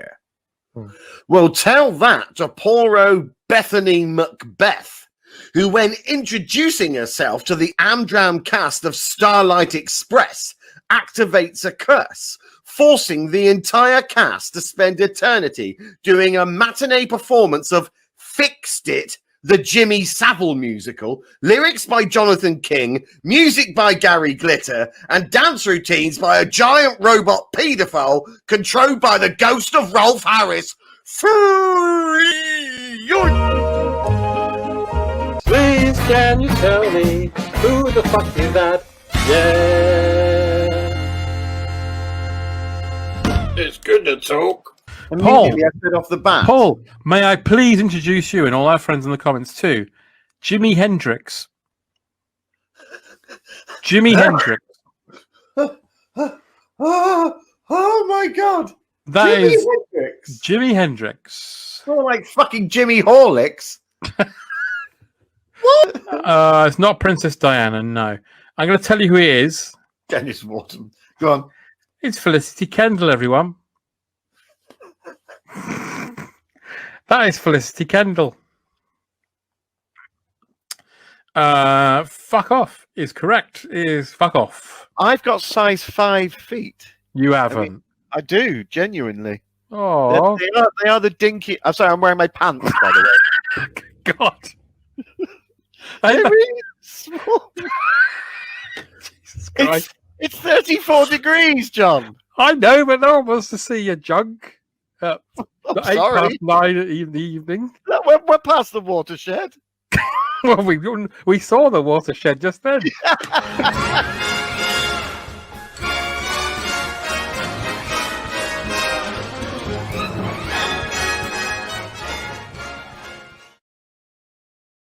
Well, what a carry on. Wonderful memories. Wonderful memories. Oh, it makes you think, Paul. You know the biggest thing I'm proud of about what we've done in the last year? No, don't. No, genuinely, the biggest thing I'm proud of. Don't say and I proud. can put it into one significant word. Don't say proud. Yeah? Hello, Paul. Cock on a fuck on a clock. Hi, Hello, Graham. Paul. Hi, Graham. Paul, how are you? You are so. I'm great, Graham. How are you? It's been a long time. No fucking see. I haven't seen you in 3 weeks, which in heaven is many years. Yeah, well, I hope you've been busy. I've been so busy. I've got a new job. Have you? Okay. Yes. No. Do you want to hear what my new job is? Not really. Yeah, no, of course. No, yeah. Is it shutting up forever? No, Paul, I'm a stand-up comedian. Oh, for the love of... Okay. Well, how's that going for you? Well, would you like to watch my latest routine that I'm doing at the comedy club in heaven? Fucking no way. Never, ever do I want to watch you. Oh, for the love of... Oh, look, they're all there, aren't they? Hello, Paul. Everyone's in tonight. Who's that bottom Dr. left? McAllister's here. The man from Gremlins. The man from Gremlins. And Molly. And Paulinda. Yeah, still hasn't fucking managed to work out how to put a fucking top on, has she? She's having a lovely time. Anyway, Paul, I'm going to run, because you're a comedian, I'm going to run some of my jokes by you. Yeah, can I just say right from the bat, they're not actually facing you, Graham. So they're now looking at the rest of the audience, which I'm presuming is nobody. Paul, they're all looking at you to wait for your approval. Oh, you can't. Yeah, go on. No, go on. Do your act. Do your act. Do your act. I'll be honest. Yes. Here are some jokes. Ready? Ready? Yeah, I'm ready. Hang on. Hello, everybody. My name is Graham. No. Is anyone else from heaven here tonight? No. No. Isn't it fun to be in heaven? I was talking to my neighbor earlier and I said, it's fun in heaven, isn't it? And he said, yeah. Oh, Christ. So, ladies and gentlemen, have you ever thought about why there's no traffic jams in heaven? You know why? Because there's no queue in heaven. Hey, I was thinking earlier, what do angels say when they get up? Fuck off. They say, hey, hello. Hello. Oh, I see. Because they're halos. Yeah. So, ladies and gentlemen, it's funny you should ask about socks.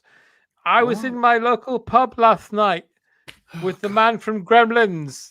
Woo to the man from Gremlins. What are you, Graham? And a horse walked in and asked for a brandy. And the barman said, horses don't ask for brandy. And the horse said, you would if you'd have a vet's hand up your arsehole. What? That's right. And make any sense. I was on a commercial airline the other day, and You're in heaven. Why would you be on a fucking plane? And I asked for a pair of socks, and you know what the woman said? She said, there are no pairs of socks because all socks have got lost. And I thought about that. But finally, what do you do? What do you call the devil if you see him in heaven? Pointing at you, Paul, in the audience. Can I say, Paul? What do you do for a living? I'm unemployed at the moment. You work in IT. That's interesting. When people phone up and say they've got problems with their computer, you just say, turn it on and off again. Ha ha. Is that what you say? Yes, that's exactly what I say, Graham, every time. But Paul, what do you say? I'm guessing your name is Paul. What do you say if you see the devil in heaven? You say, what are you doing here, you pointy cunt? You say anything you like as he doesn't belong here. Thank you very much. My name is Graham. It's been a pleasure to speak to you this evening. I am going to leave now. I'm fading, everybody. Goodbye. I'm fading. I mean, it's just too much to fucking bet. Oh, you're back, are you? You're back. You're back. Yeah, sorry, I went for a wee. Did I miss anything? No. You missed nothing at all. You missed nothing at all. You missed 3 minutes of white fucking noise, otherwise known as Graham doing a stand-up set from heaven. Stand-up set? Yeah. Well, time's getting against us now, so we should probably... He needs to go to hell. Should we talk about heaven? Should we try and beckon someone down from Cloud 9 right now? Please, can we? We need a palate cleanser, because after that, oh, God. Before tonight's second edition of Blankety Blank, we would like to issue another apology. During the introduction to the first Blankety Blank earlier this evening, a new technical fault resulted in a scene from the 1981 David Cronenberg film Scanners to be shown again. The scene, which featured a man's head exploding in graphic detail again, should not have been shown again. And, once again, we should not have face-swapped Paul Litchfield's face on it again. We would, once again, like to apologize for any upset or unwanted arousal that this may have caused. Again, this new technical issue has been thoroughly investigated, and a new procedure has been put in place to stop this from happening again. And before you complain, that was clearly John Rain's face this time. We'll slow it down so you can see. Back and to the left. Back and to the left. Back and to the left. Back and to the left. And appearing tonight on George Baker, Wendy Craig, Bill Tidy, Judy Cornwall, Lenny Bennett, Lorraine Chase, and here's your host on Terry Wogan.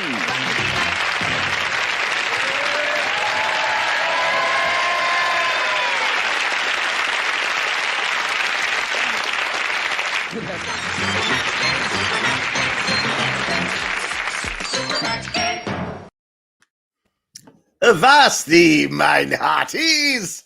'Tis old T of the W coming at you like the proverbial Cleopatra for the last of the 1 year anniversary special of the old JP. Now, I hope someone wins it now, John. Can we cross all our digits now? Because somebody deserves to win this, don't they? It's the last. It's the last of my halcyon efforts to try and get one of you desperate paupers to crawl out of the graves that you call life, to try and catch a prize with the old super match. Now, as you know, Madonna is the key word here. We've gone with Madonna to make it easy. Now, old Tell can't hang around. He had quite the old problems with the old Charlie Darwin. And as I say, it's been a mere hour for you, but it's been a couple of years for old Tell. You never guess what I'm up to now, old John. What's that? Well, I'll tell you. I'm having lessons in architecture. Architecture? Old Tell? Architecture? I don't know a Doric column from a cunt. But anyway, I'm having architecture lessons from none other than ye oldie Sir Christopher Wren. I'll tell you a little fact about the old Sir Christopher. When he designed St. Paul's, it was exactly 365 foot tall, 1 foot for every day of the year. That's something you don't know. But listen, I have to say, old Christopher Wren, he's in at the deep end when it comes to the old newfangled methods of building, because he's not used to all that, you see. He's very old, is old Sir Christopher. I tell you something, old Sir C of W, he's never seen a bulldozer in his life. Never seen one. It came quite a shock to him, I have to say.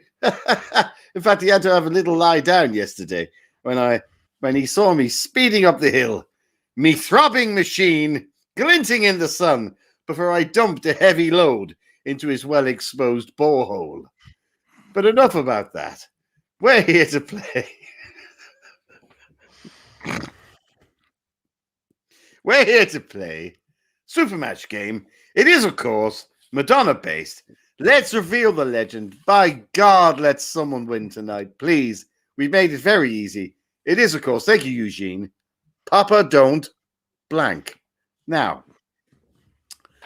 you have a little think, but the winner who gets to play has to type in the old familiar 3-word moniker, which this time is Wogan's Wincing Windows. You do that, and I'll get someone down to help me. Now, this time, because it's the 1-year anniversary, I'm not bringing some old tut down from heaven, or some old tut up from hell, or some old tut from elsewhere. I'm going to speak to none other than my erstwhile pal, who's alive and kicking. Ladies and gentlemen, it's John Rain. Hi, Terry. It's lovely to be here. John Rain, it's lovely to meet you finally. Oh, Terry, it's a pleasure years. to finally meet you. I've never met you before, and I'm so pleased. Well, I'm a big fan of the JP special. Me and Mrs. W.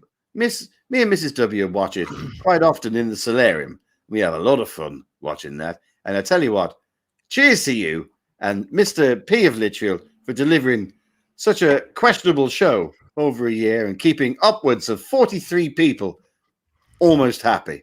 It's been lovely. Now, I should say Martin in the wig sent me a lovely video thanking us for the last year.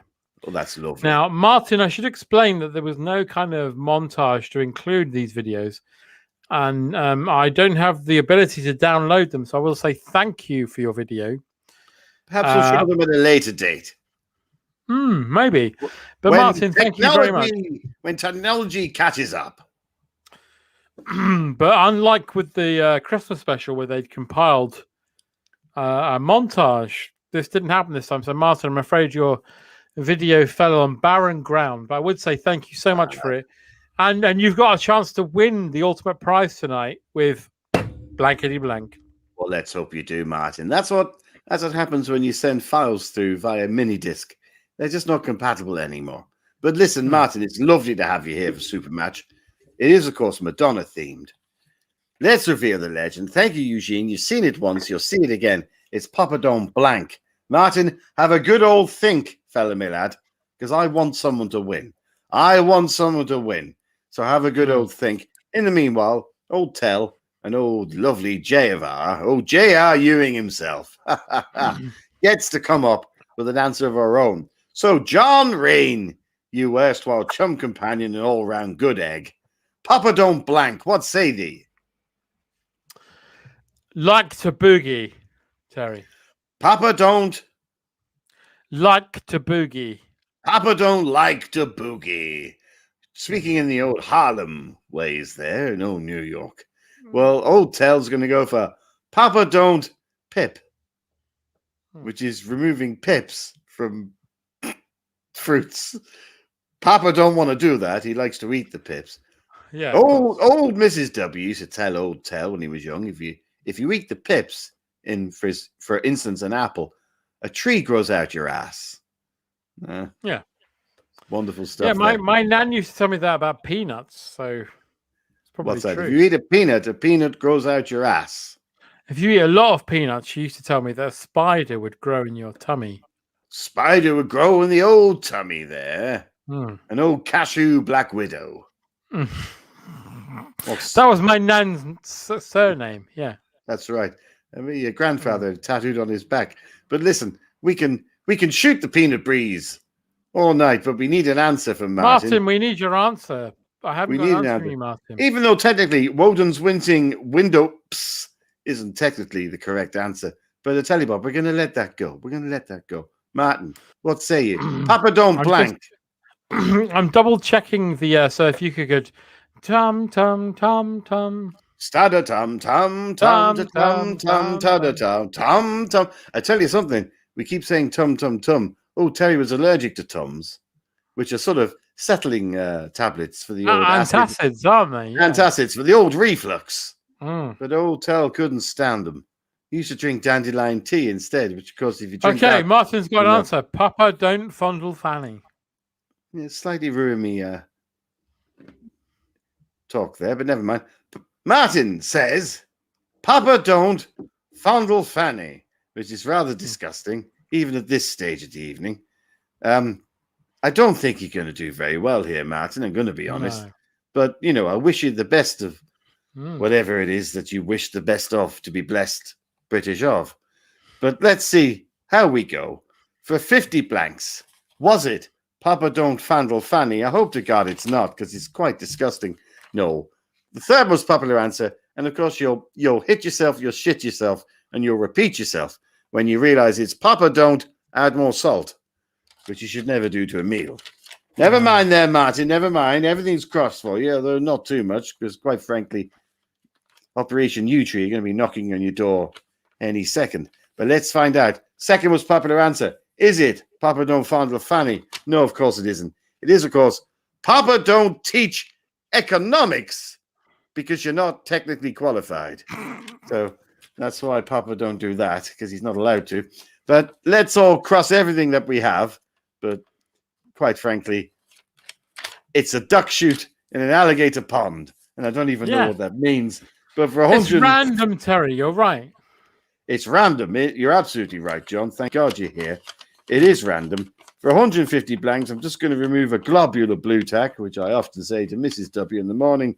It is, of course, Papa, don't invest in Bitcoin. So wow, that's so you didn't obvious. quite get there, Martin. You didn't quite get there. Never mind. But quite frankly, your filthy missive can never really be repeated. Let's only hope that this ridiculous charade called the JP Special isn't recorded in any way, because if that got out, we'd be in trouble deep. But anyway, that's enough from old me. I'll see you hopefully soon. I mean, I'm sure that the problems on planet Earth are going to increase tenfold over the next few months, and you'll be right off the shit canal. So Tel will be there to join you for Super Match, and he's happy to do so. He's got nothing much going on. So until then, I love you all. Thank you very much for the last year, and I bid you farewell. And until then, Avanti!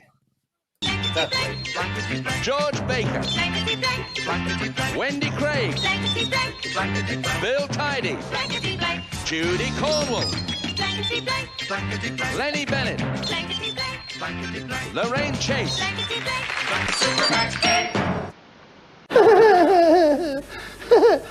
I don't know why I'm nothing. I don't know why I'm nothing.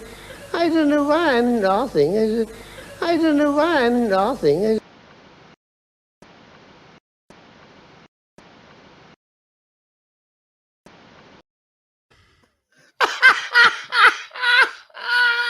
That's pretty disturbing.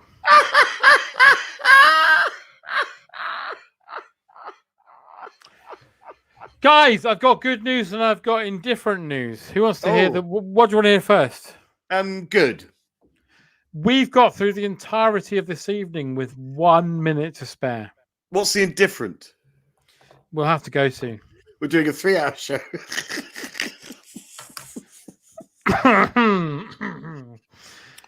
We've done it. We're at 11 o'clock and we've exhausted every possible outlet Avenue. of the JP special. Yeah.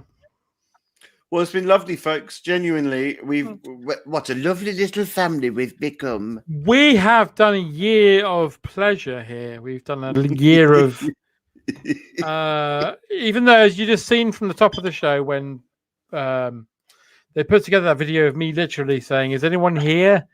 and me and Paul just chatting and talking shit. It's kind of culminated in what we have now, and it's lovely. And it's taken a year to get here, and we wouldn't have done it without all of you. So thank you so much. Yeah, thank you for all. I mean, thank you particularly to Mr. Tim Curlman, who just constantly surprises us with stuff that is equally stunning and equally nightmarish. Thank you for everyone that we meet. The little JP family we've got, it's been absolutely fucking stunning. Genuinely, it's been really good. We'll keep on doing it as long as we can. If you want it, we'll do it. If you build it, we will come. If you don't, then we'll still do it. It's been brilliant. And we've done 2 hours. We thought we were going to run over by something weird, but we haven't. I thought we'd be about 30 minutes late. So I'm amazed. So, there you go. But we will one day do this live. So yes, we will. Whether it's in Telford or whether it's in Teddington, it's not. By the sounds of it, it won't be in Telford. No. No, it's a shame. It'll be in London. It looked fine, but apparently, Dwayne, everyone would rather go to London because it's easier than going to. I think someone said they'd rather have full-blown AIDS. Right. Okay. So there you go. So you should possibly put that on the sign when you drive into Telford. Welcome to Telford. I'd rather have full-blown AIDS. Please drive. There we go. Very fast through our village. So we've had every item we've usually had, as well as items we haven't done for a while, including Carry On. So were you not entertained? Not really. No. And Graham did some stand-up. That's fun. He did. Yes, he did. And it was A-okay. And the Vicar from Dad's Army watched Vicar from Dad's Army and the Virgin. And he had pasta on his head. Oh, no, he did. And it looks like fusilli as well, which is a nightmare to get at if you're naturally curly of hair like me. Oh, I should have to tell the Virgin. Oh, dearie me. Well, there we are. We're at the dying embers. Thank you so much, everyone. Dying embers. Thank you so much. We do, and I think I speak on behalf of Paul at this point when I say we love you so much. We do.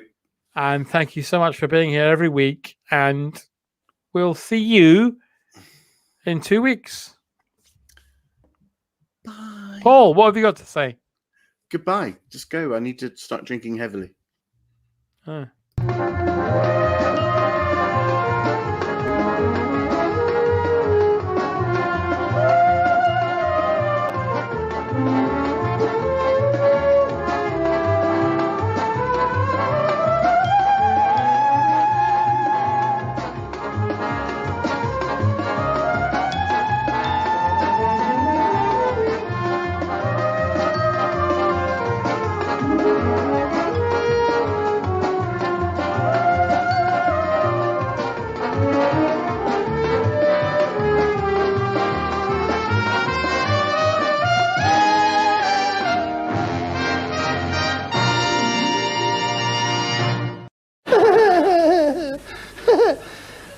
know why nothing is.